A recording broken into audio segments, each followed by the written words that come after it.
Hello dear students, आज हम लोग अपने इस वीडियो लेक्चर में क्लास 12th का जो कॉन्ट्रासेप्टिव वाला पार्ट है एनसीईआरटी का, ह्यूमन रिप्रोडक्शन का रिप्रोडक्टिव हेल्थ में दे रखा है, वो पार्ट कवर करेंगे। ये पार्ट नीट के पॉइंट ऑफ व्यू से बहुत इंपॉर्टेंट है। हर बार इससे एक या दो क्वेश्चन तो फ्रेम होता ही है और हम लोगों को इस पार्ट में थोड़ा बहुत कंफ्यूजन रहता है। आज अपने इस वीडियो में इसी कंफ्यूजन को चलो हम लोग दूर करते हैं। क्या क्या डिफरेंट कॉन्ट्रासेप्टिव्स के मेथड हो सकते हैं। पहला मेथड है बच्चों natural method of contraceptive. Contraceptive का मतलब होता है कि कोई भी टेक्निक या वो मेथड फॉलो करना जिससे चाइल्ड बर्थ को कंट्रोल किया जा सके। तो डिफरेंट मेथड है चाइल्ड बर्थ को कंट्रोल करने के लिए, इन्हीं को हम लोग कॉन्ट्रासेप्टिव मेथड कहते हैं। जैसा पहला एनसीईआरटी ने दे रखा natural method avoiding chances of sperm and ovum. जो नेचुरल मेथड है कॉन्ट्रासेप्टिव का, वो स्पर्म और ओवा की मीटिंग को रोकता है। कौन कौन से मेथड? Periodic abstinence. जो पीरियोडिक एब्स्टिनेंस वाला पार्ट है वो 10 to 17 डेज 10 to 17 डेज वो डेज होते हैं बच्चों मेंस्ट्रुअल साइकिल के, जब 14th डे में ओवा रिलीज होता है और स्पर्म ओवा से फर्टिलाइज कर सकता है।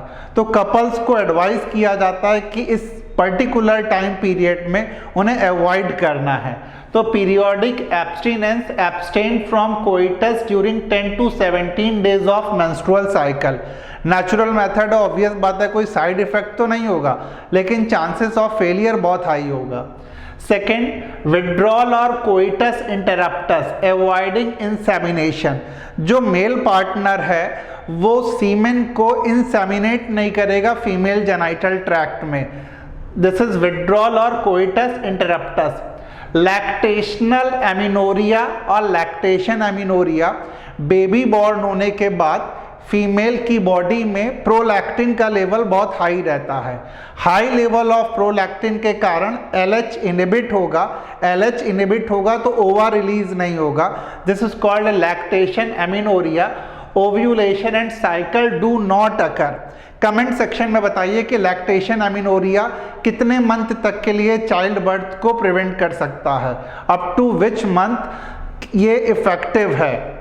नेक्स्ट, बैरियर मेथड में ovum and sperm prevented from meeting. तो बैरियर मेथड में किसी बैरियर को लगा दिया जाएगा जिससे स्पर्म और ओवम फिजिकली एक दूसरे से मीट नहीं कर पाएंगे। सबसे कॉमन आपको मालूम है कॉन्डोम्स है, जो रबर और लेटेक्स के बने होते हैं, डिस्पोजेबल हैं, both it is used by both male as well as female. Semen would not enter.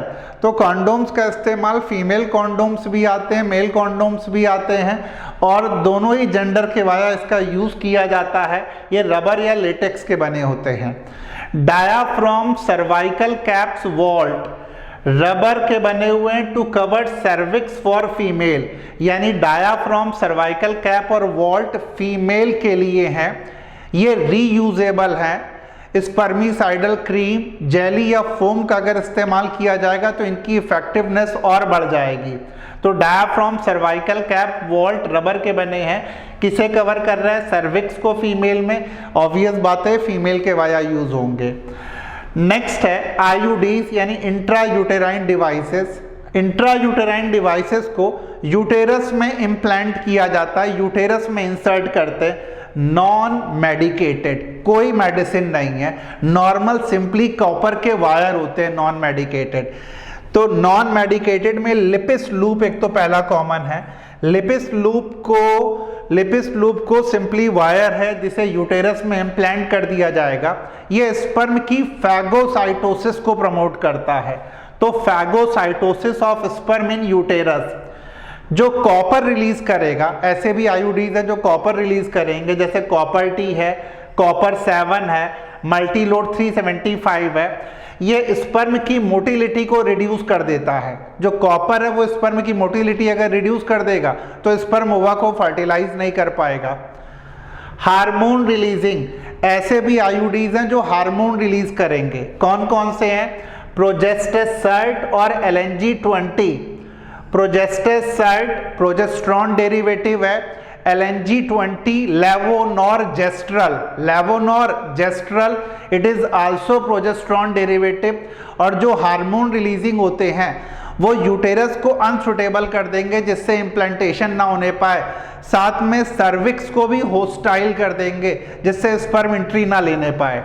तो makes uterus to prevent entry of sperm. Pills आती हैं, ओरल पिल्स, जिन्हें ओरली लिया जा रहा, प्रोजेस्टेरॉन और प्रोजेस्टेजन एस्ट्रोजन डेरिवेटिव हैं। जो पिल्स होती हैं या तो सिर्फ प्रोजेस्टेरॉन की डेरिवेटिव होती हैं या प्रोजेस्टेरॉन और एस्ट्रोजन दोनों की डेरिवेटिव होती हैं।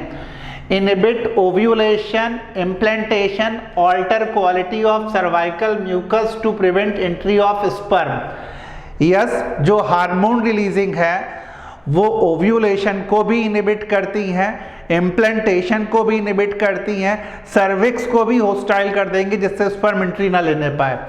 सहेली भी ओरल पिल्स है लेकिन नॉन स्टेरॉइडल है, नॉन स्टेरॉइडल। कमेंट सेक्शन में बताना है किस ऑर्गेनाइजेशन ने इसे डेवलप किया है सहेली को। ये वंस अ वीक पिल है, साइड इफेक्ट हैं लेकिन फ्यू हैं। जो स्टेरॉइडल पिल्स होती हैं उनके साइड इफेक्ट्स बहुत ज़्यादा होते हैं, इनके साइड इफेक्ट्स हैं लेकिन फ्यू हैं। Sterilisation blocks gamete transportation. तो स्टेरिलाइजेशन वो मेथड है जो कपल्स तब अडॉप्ट करते हैं जब टर्मिनल उन्हें प्रेगनेंसी फर्दर मेंटेन ही नहीं करनी, तो टर्मिनल मेथड है ये बर्थ कंट्रोल का। वैसेक्टोमी और ट्यूबेक्टोमी।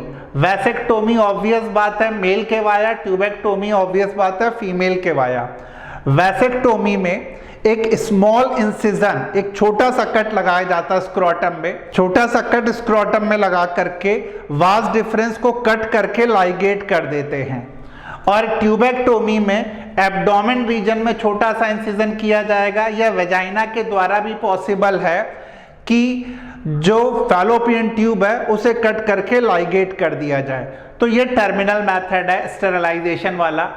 पिल्स प्रोजेस्टेरॉन जब तक फीमेल या जब तक कपल्स चाहते तब तक ये मेडिसिन फीमेल को लेनी पड़ेगी। तो आई होप आप लोगों को इन शॉर्ट में ये सारी चीज़ें समझ में आई होंगी। ये इंपॉर्टेंट है, एक या दो क्वेश्चन तो 100% इससे नीट में बनता ही है। तो बच्चों इस वीडियो को देखिएगा और जो क्वेश्चंस के आंसर्स मैंने पूछे उसे कमेंट सेक्शन में लिखिएगा। Thank you.